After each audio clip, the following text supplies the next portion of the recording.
He let a moment pass in deliberate emphasis, then answered, "My two best friends. You know one of them. You know, perhaps better than anyone else, what price he paid for it.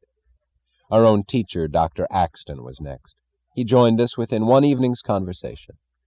William Hastings, who had been my boss in the research laboratory of 20th Century Motors, had a hard time fighting it out with himself. It took him a year, but he joined. Then Richard Halley, then Midas Mulligan, who took 15 minutes, said Mulligan. She turned to him. "It was you who established this valley?" "Yes," said Mulligan. "It was just my own private retreat at first. I bought it years ago. I bought miles of these mountains, section by section, from ranchers and cattlemen who didn't know what they owned. The valley is not listed on any map.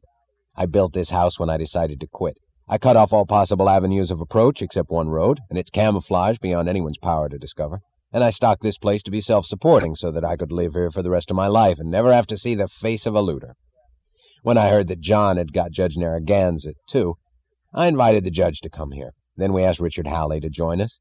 The others remained outside at first." "We had no rules of any kind," said Galt, "except one.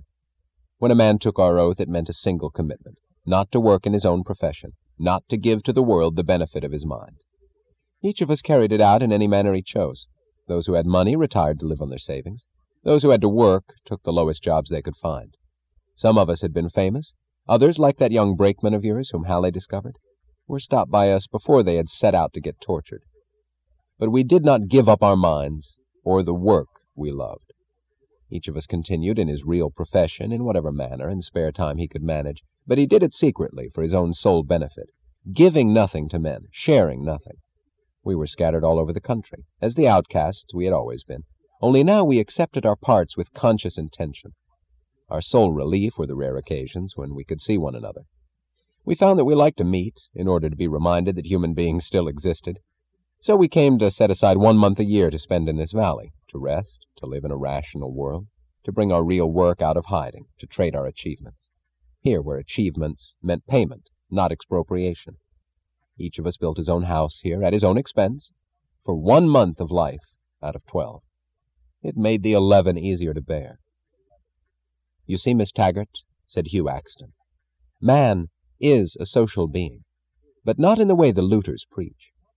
"It's the destruction of Colorado that started the growth of this valley," said Midas Mulligan. "Ellis White and the others came to live here permanently because they had to hide. Whatever part of their wealth they could salvage, they converted into gold or machines, as I had, and they brought it here. There were enough of us to develop the place and to create jobs for those who had to earn their living outside.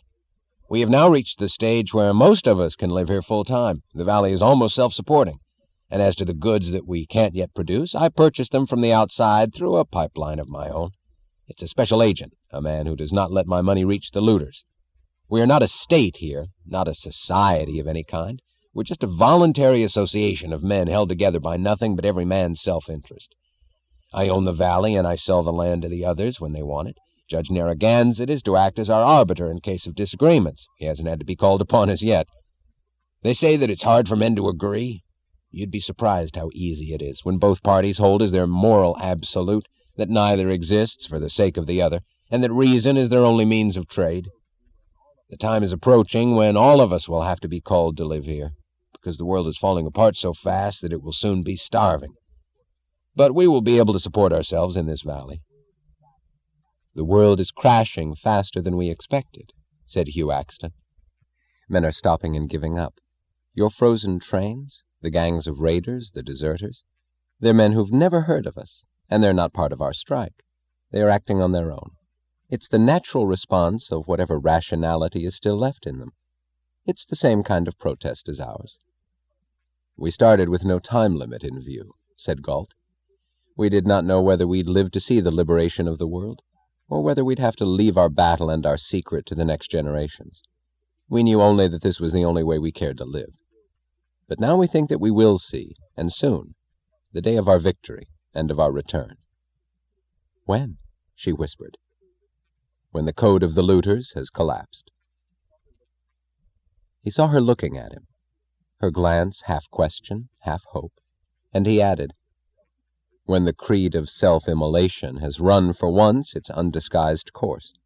when men find no victims ready to obstruct the path of justice and to deflect the fall of retribution on themselves, when the preachers of self-sacrifice discover that those who are willing to practice it have nothing to sacrifice, and those who have are not willing any longer, when men see that neither their hearts nor their muscles can save them, but the mind they damned is not there to answer their screams for help, when they collapse, as they must, as men without mind, when they have no pretense of authority left, no remnant of law, no trace of morality, no hope, no food, and no way to obtain it. When they collapse and the road is clear, then we'll come back to rebuild the world. The Taggart Terminal, she thought. She heard the words beating through the numbness of her mind as the sum of a burden she had not had time to weigh. This was the Taggart Terminal, she thought. This room, not the giant concourse in New York. This was her goal, the end of track, the point beyond the curve of the earth where the two straight lines of rail met and vanished, drawing her forward, as they had drawn Nathaniel Taggart. This was the goal Nathaniel Taggart had seen in the distance, and this was the point still holding the straight-line glance of his lifted head above the spiral motion of men in the granite concourse. It was for the sake of this that she had dedicated herself to the rail of Taggart Transcontinental, as to the body of a spirit yet to be found. She had found it. Everything she had ever wanted. It was here in this room, reached, and hers. But the price was that net of rail behind her, the rail that would vanish, the bridges that would crumble, the signal lights that would go out. And yet, everything I had ever wanted, she thought, looking away from the figure of a man with sun-colored hair and implacable eyes. You don't have to answer us now. She raised her head. He was watching her as if he had followed the steps in her mind. We never demand agreement, he said. We never tell anyone more than he is ready to hear. You were the first person who has learned our secret ahead of time, but you're here, and you had to know. Now you know the exact nature of the choice you'll have to make. If it seems hard, it's because you still think that it does not have to be one or the other. You will learn that it does. Will you give me time? Your time is not ours to give. Take your time. You alone can decide what you'll choose to do and when. We know the cost of that decision. We've paid it. That you've come here might now make it easier for you. Or harder. Harder, she whispered.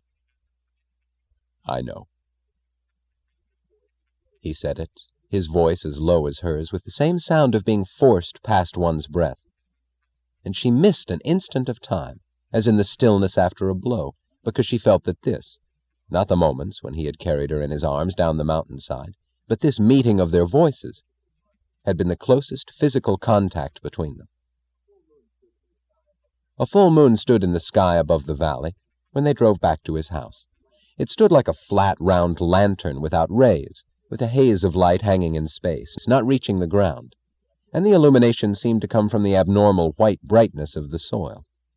In the unnatural stillness of sight, without color, the earth seemed veiled by a film of distance. Its shapes did not merge into a landscape, but went slowly flowing past, like the print of a photograph on a cloud.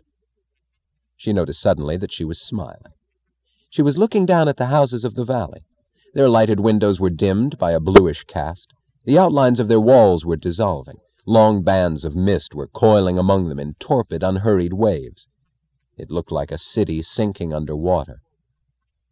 What do they call this place? She asked. I call it Mulligan's Valley, he said. The others call it Galt's Gulch. I'd call it... But she did not finish. He glanced at her. She knew what he saw in her face. He turned away. She saw a faint movement of his lips like the release of a breath that he was forcing to function. She dropped her glance, her arm falling against the side of the car, as if her hand were suddenly too heavy for the weakness in the crook of her elbow. The road grew darker as it went higher, and pine branches met over their heads.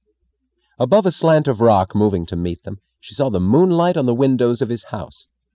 Her head fell back against the seat, and she lay still, losing awareness of the car, feeling only the motion that carried her forward, watching the glittering drops of water in the pine branches, which were the stars. When the car stopped, she did not permit herself to know why she did not look at him as she stepped out. She did not know that she stood still for an instant, looking up at the dark windows. She did not hear him approach, but she felt the impact of his hands with shocking intensity, as if it were the only awareness she could now experience. He lifted her in his arms and started slowly up the path to the house.